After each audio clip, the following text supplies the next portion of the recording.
आप सभी का स्वागत है। जैसे कि आपको स्लाइड में दिखाई दे रहा है कि आज हम इल्बर्ट बिल के बारे में जानेंगे।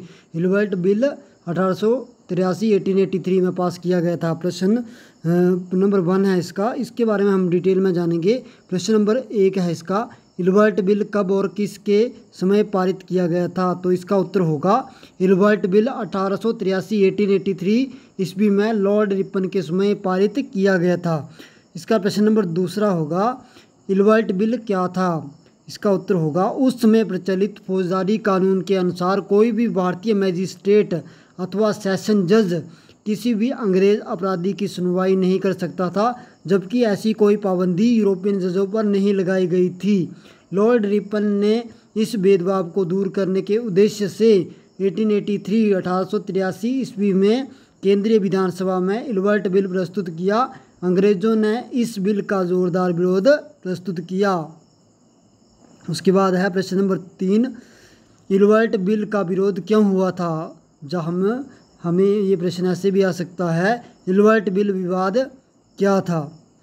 तो इसके आंसर को करने की हम कोशिश करेंगे। पहले हमें पता होना चाहिए कि इल्बर्ट बिल क्या था। जैसे पीछे हमने भी पढ़ा कि 1883 में एक बिल प्रस्तुत किया गया था, जिसमें भी क्या था कि जो भारतीय जज हैं वो यूरोपियन जो अपराधी हैं उनके केसों की सुनवाई भी कर सकते थे, ठीक है। लेकिन अंग्रेज़ों ने इसका ज़ोरदार विरोध किया था। अब इसका विवाद क्या था कि उसमें एक प्रचलित फौजदारी कानून था कि उसके अनुसार कोई भी भारतीय मैजिस्ट्रेट या सेशन जज, कोई भी भारतीय जज किसी भी अंग्रेज़ अपराधी की सुनवाई नहीं कर सकता था। लेकिन ये जो पाबंदी थी वो यूरोपियन जजों पर नहीं लगाई गई थी।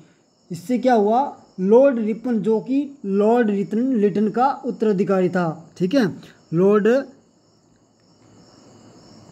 रिपन जो कि लॉर्ड लिटन का उत्तराधिकारी था। अब लॉर्ड रिपन जो है उसका कार्यकाल कब से कब तक था? लॉर्ड रिपन का कार्यकाल था 1884 तक इसका कार्यकाल था, ठीक है।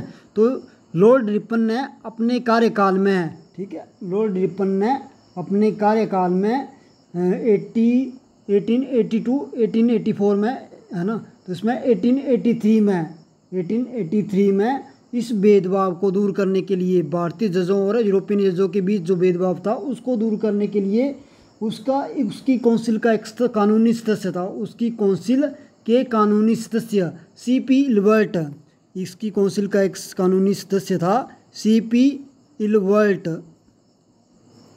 इसने केंद्रीय विधानसभा में एक बिल प्रस्तुत किया। सीपी इल्बर्ट ने 1883 ईस्वी में विधानसभा में एक बिल पेश किया। उसके नाम के कारण ही इस बिल का नाम इल्बर्ट बिल पड़ा, ठीक है। अब इस बिल के अनुसार क्या हुआ? इस बिल के अनुसार भारतीय मैजिस्ट्रेटों और सेशन जजों को यूरोपियन लोगों के फौजदारी मुकदमों को सुनने का अधिकार दिया गया। फौजदारी जो मुकदमे होते हैं वो दंड वगैरह से रिलेटेड होते हैं। फौजदारी मुकदमों को सुनने का अधिकार दिया जाना था। जब अंग्रेजों को इस बिल के उद्देश्य के बारे में पता चला तो उन्होंने इस बिल का विरोध अपने पूरे जोर के साथ किया और एक भारत में एक तूफान सा खड़ा कर दिया। अंग्रेज मानते थे कि जो अधिकार हैं वो सभी अधिकार अंग्रेजों के पास ही होने चाहिए।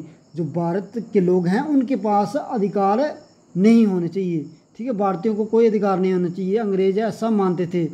इस आंदोलन ने फिर इतना ज़्यादा जोर पकड़ा कि अंग्रेज जो लॉर्ड रिपन जो है उस समय का वायसराय, उसको बाद में इस बिल को संशोधन के साथ पास करना पड़ा था। मतलब कि अंग्रेज लोगों के सामने, अंग्रेज जज जो थे उनके सामने जो था वो झुकना पड़ा था रिपन जी को, ठीक है।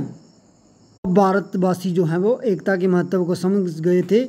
उनको लगा था कि जैसे अंग्रेजों ने इस बिल का विरोध किया एकजुटता से, इसी प्रकार भारत को भी अंग्रेजी शासन का एकजुटता से विरोध करना चाहिए, तभी वो अंग्रेजों के शासन से उनको छुटकारा मिल सकता है, ठीक है। और उनको ये भी समझ आ गया था कि अंग्रेजी शासन में उनको अपने अधिकार नहीं मिल सकते। आशा है कि आपको इल्बर्ट बिल के बारे में ये जो पूरा इल्वर्ट बिल का कंसेप्ट है वो क्लियर हो गया होगा। अगर दूसरा भी इतिहास का कोई कंसेप्ट आपको क्लियर करवाना हो तो आप मुझसे पूछ सकते हो।